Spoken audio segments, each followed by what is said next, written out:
jangan ngaku turunan Nabi, memalukan. Itu mereka para kiai-kiai, para ustadz-ustadzah, para ulama, mereka yang punya jasa besar, tapi mereka dikerdilkan, mereka dipecundangi di negerinya sendiri, seolah mereka tidak punya peran untuk mengislamkan bangsa dan negara Indonesia.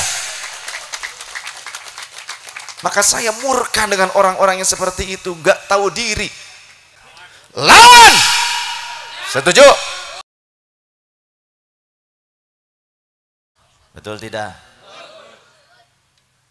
Jadi walaupun ngaku turunan Nabi harus pakai syariat.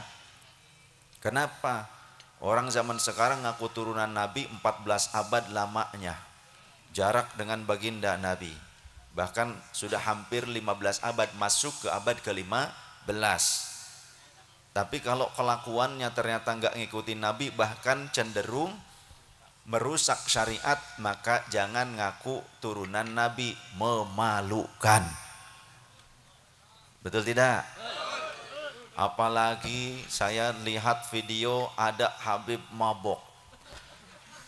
Ini ya beneran ada ya. Saya masih simpan. Mabok, kemudian teler di depan rumah orang. Lalu kemudian oleh jamaah setempat, pengurus lingkungan yang sedang ronda ditegur. Wah, Habib kok mabok? Wah, Habib mabok masuk surga. Kacau ya. Ente mabok gak boleh, aneh mabok gak apa-apa katanya. Mabok loh ya.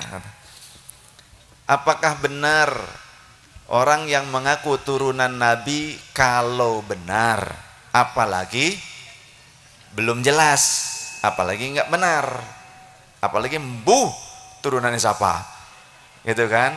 Ini mah andai beneran turunan Nabi. Contoh di sini ada dzurriyyah Mbah Sunan Gunung Jati, ya, bukan saya. Di sini ada barangkali di sini, itu kan? Ada dzurriyyahnya Mbah Sunan Ampel barangkali, ada dzurriyyahnya Mbah Sunan Giri, nah, atau Maulana Maghribi Syarif Sayyid.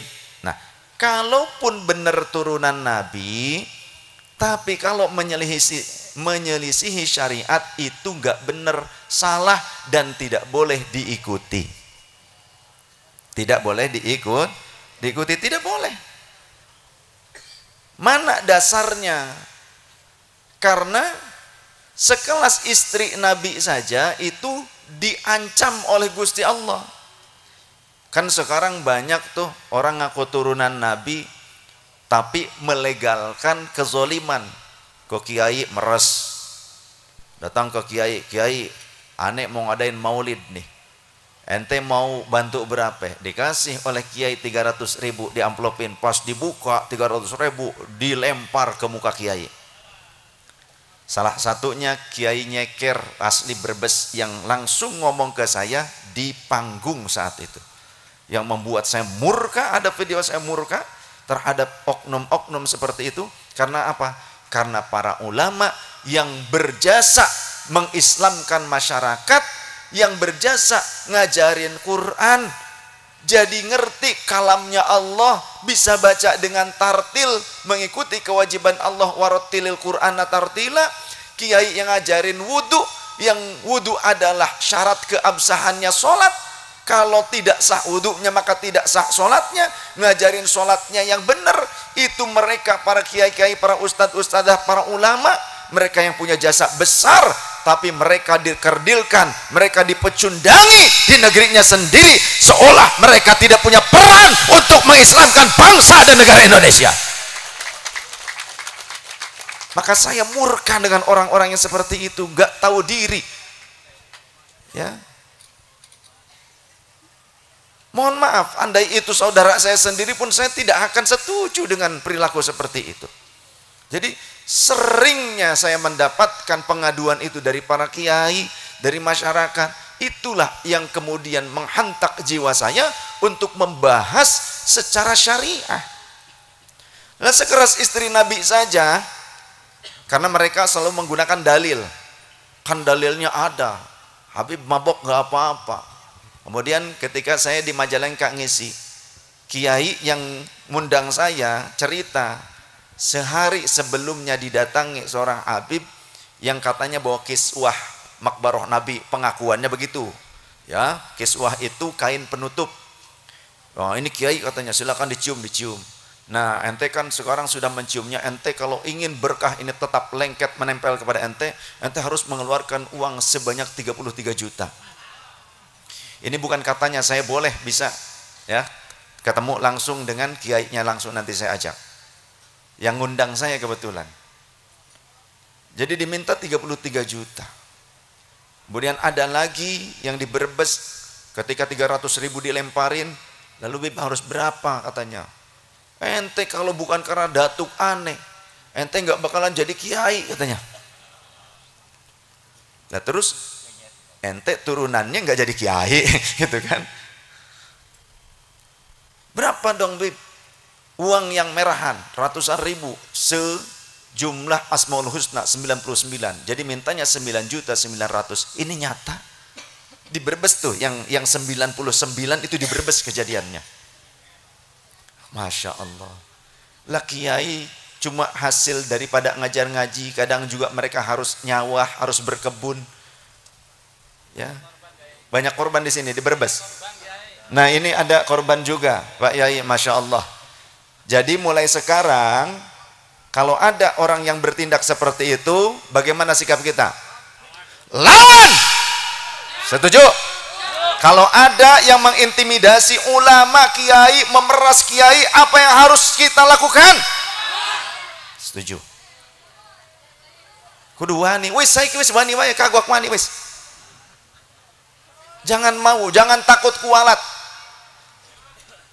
Memeras masyarakat, memeras umat itu halal apa haram menurut syariat? Haram.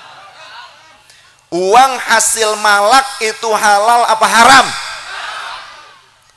Apalagi nyuri dari masyarakat, kambing orang diambil dengan alih-alih untuk maulid, halal apa haram? Haram. Haram.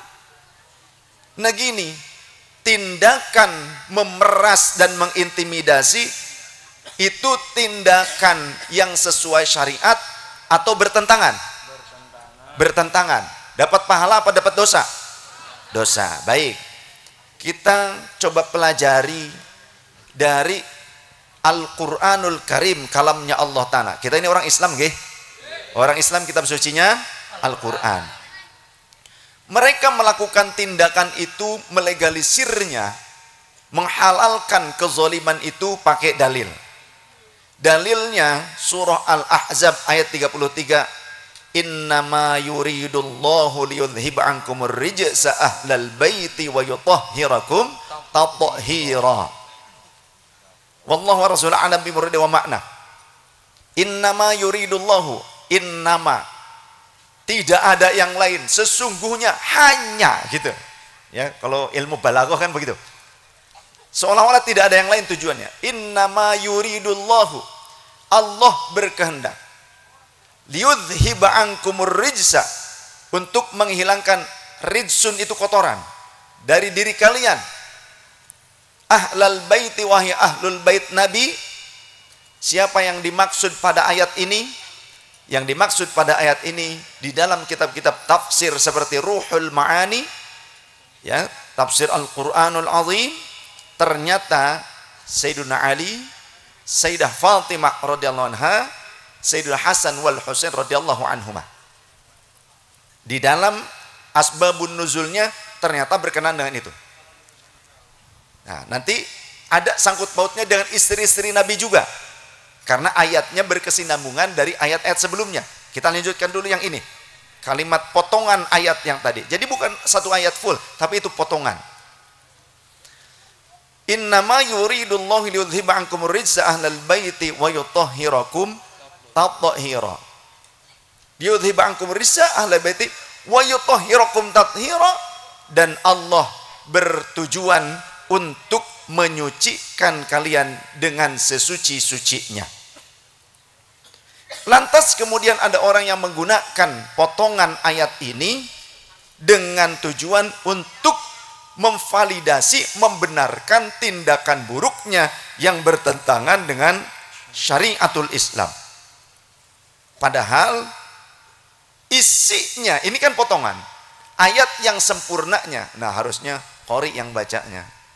Ya setidaknya yang suaranya bagus. Ini saya bawa ini. Ya. A'udzu billahi minasy syaithanir rajim. Bismillahirrahmanirrahim. وقرن في بيوتكن ولا تبرجن تبرج الجاهلية الأولى وأقمنا الصلاة وآتينا الزكاة وأطعنا الله ورسوله إنما يريد الله ليذهب عنكم الرجس أهل البيت ويطهركم تطهيرا والله ورسوله أعلم بمراده ومعناه صدق الله العظيم وقرن في بيوتكن ولا تبرجن تبرج الجاهلية الأولى وأقمنا الصلاة وآتينا الزكاة wa ati'na Allah wa rasulah. Baru innama yuridullahu wa qarna fi buyutikunna wallahu wa rasuluhu a'lam bi muradi wa ma'na. Ini khitabnya kepada muannats. Wa qarna fi buyutikunna, khitabnya kepada muannats. Kepada siapa? Ternyata dari ayat sebelumnya diketahui ya nisa'an nabiyyi. Tujuan ayat ini adalah peringatan kepada istri-istri Nabi. Istri Nabi yang hidup serumah dengan Nabi, yang ngelayani Nabi, ngeladeni Nabi, bisa dipeluk dan bisa memeluk, bahkan bisa melihat aurat Nabi. Lah kita sekarang bisa nggak seperti itu? Nggak bisa. Sekelas istri Nabi yang sangat disayang oleh baginda Nabi saja, oleh Allah diperintahkan waqarna fi buyutikunna, wahai istri-istri Nabi, berdiam dirilah kalian di rumah-rumah kalian. Untuk apa? Menjaga diri kalian. Wala tabarrujna tabarrujal jahiliyatil ula. Dan jangan kalian bersikap seperti sikapnya orang-orang jahiliyah, wanita-wanita jahiliyah, dalam cara berpakaian, dalam cara berbicara, bersikap, beretika. Jangan seperti wanita jahiliyah. Tuh, ini istri Nabi. Apalagi cuma ngaku turunan. Kayak kita-kita di zaman ini, ya. Wala tabarrujna tabarrujal jahiliyatil ula wa aqimnas sholata, dan tegakkanlah sholat oleh kalian wahai istri Nabi. Istri Nabi harus sholat. Turunan Nabi gimana? Boleh nggak sholat turunan Nabi? Totrok banget saya sirah. Ada ini kenyataan juga di Majalengka. Pas namu waktunya sholat kemudian adzan. Habib ayo ke masjid kita sholat. Ente aja yang sholat. Habib mengentu sholat ya asup ke surga. Gitu ngomongnya. Ini kejadian waktu saya ke Majalengka. Ya, laporan dari kiai setempat. Astagfirullahaladzim. Rusak ini nama keluarga Nabi. Rusak kesucian ahlul bait Nabi, rusak dengan orang-orang seperti itu. Ahlul bait Nabi yang dimaksud Sayyidah Fatimah radhiyallahu anha, Sayyidina Ali karramallahu wajha, Sayyidina Hasan wal Husain radhiyallahu anhuma. Wala tabarrujna tabarrujal jahiliyyah ula waqimna sholata wa atina zakata. Wahai istri-istri Nabi, tunaikanlah zakat. Artinya harus berbagi. Jangan ini mengaku turunan Nabi malah malakin. Ulama yang harusnya disayang oleh kita diperhatikan. Mereka yang berhak mendapatkan infak dari kita, ya. Walladzina uhsiru fi sabilillahi la yastati'una darban fil ard yahsabuhumul jahilu aghniya'a minat ta'affuf ta'rifuhum bisimahum la yas'aluna an-nasa ilhafa al-baqarah. Mereka para orang-orang yang berdakwah dengan cara ngajar ngaji, bukan cuma jadi penceramah, khutbah, bukan. Yang dimaksud adalah orang-orang yang alim yang mengajarkan ilmu mereka. Bukan penceramah, bukan. Jadi kalau jenengan bisa memberikan hadiah yang besar kepada penceramah atau kepada vokalis, solawat kepada artis solawat, tapi kalian tidak punya perhatian kepada guru-guru kalian yang ngajarin Al-Quran, kalamullah, yang ngajarin kalian sholat yang benar, ngajarin zakat, ngajarin puasa, ngajarin haji, kalian tidak punya perhatian kepada mereka di kampung kalian, maka berarti kalian sudah su'ul adab kepada orang-orang yang berhak mendapatkan penghormatan kalian. Laisa minna, kata Rasulullah, bukan kelompokku, man lam yujilla kabirana, yang tidak bisa hormat kepada orang yang lebih tua di antara kita, wa yarham soghirona, yang tidak mampu menyayangi orang yang lebih muda di antara kita. Kemudian wa ya'rif li'alimina haqqahu, yang tidak mengerti haknya orang-orang alim di antara kalian, maka kata Rasul, bukan kelompok kami. Artinya jika kita selama ini bisa baca Quran dari siapa? Dari guru di kampung apa dari saya? Dari kiai kampung. Kalian bisa sholat yang benar menurut syariat karena saya apa karena guru di kampung? Tapi pernah kalian nengokin gentongnya kiai kalian? Enggak kelingan. Sedangkan saya, kalian nggak perlu ngelihat gentong saya, kalian sudah ngasih. Tapi sekarang belum. Nanti. Udah, saya mah husnuzon aja, husnuzon gitu ya. Saya tidak akan suuzon. Saya yakin nanti dikasih. Nggak dikasih juga kebangetan. Enggak maksa, cuma kebangetan aja. Tapi saya berkali-kali ya. Bahkan saya modalin sendiri ya, enggak masalah. Saya ke Batam, tiket satu orang 2 juta lebih. Saya berdua dengan istri, 4 juta, bolak-balik 8 juta. Di sana kemudian sewa hotelnya juga. Sampai pulang nggak dikasih uang sepeser pun, alhamdulillah tetap ngaji saya. Dan nggak kapok, saya tetap berangkat lagi ke sana. Dan itu berkali-kali. Ya, di Lampung pernah seperti itu juga. Sampai tiket pesawatnya saya beli sendiri begitu. Nggak masalah. Ya inilah perjuangan. Yang penting doakan saja Allah memberikan kecukupan kepada yang fakir ini, dan yang penting ilmunya manfaat. Tapi jangan ditiru Kiai, jangan ditiru. Begitu ya. Ya enggak apa-apa. Bukan karena itu, intinya gini, kita tetap ngaji, yang penting ngaji. Karena kemarin saya di Hong Kong ya, pekan lalu, beberapa hari yang lalu lah saya baru pulang dari Hong Kong. Oleh-olehnya dong. Oleh-olehnya ini, oleh-olehnya pelajaran. Orang di sana ngaji nggak gratis seperti kita. Bukan bayar ke saya, bukan, bayar tempat. Jadi di sana sewa gedung. Kebetulan masjid itu ada 8 lantai, ada 4 lantai. Itu kita harus sewa. Dan sewanya mahal dan rebutan. Karena tidak banyak masjid. Kalau di luar masjid gedung itu, klosetnya nggak ada showernya. Jadi kalau obeh, ya pakainya tisu.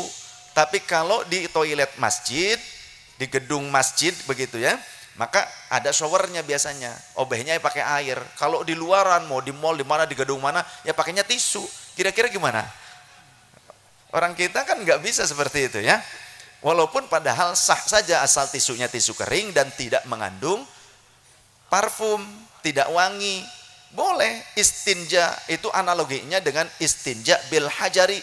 Podo bae karo obeh nganggo watu gitu kan. Tapi jangan pakai kelereng. Watu ini kudu sing keset, supaya apa? Supaya reged-regede tai itu bisa terbawa. Maka tisu juga bisa dianalogikan dengan istinja bil hajar. Jadi ternyata mereka patungan, bayar gedung yang mahal, kemudian juga bawa bekal makanan sendiri, dan jauh. Meskipun dia memang pakai kereta cepat, kalau kita pakai Wus dari Jakarta ke Bandung itu sekitar 40 menit. Nah di sana pakai kereta sampai 1,5 jam, pakai keretanya kereta cepat, berarti jauh banget, lebih dari Jakarta Bandung jaraknya. Tapi tetap mereka datang. Musim hujan, jadi orang-orang pada bawa payung. Hujan, tiba-tiba hujan begitu, tetap datang jauh-jauh. Nah kalau kita yang dekat saja nggak mau ngaji, apalagi gratisan berarti kebangetan. Itu pelajaran yang ingin saya sampaikan, ya.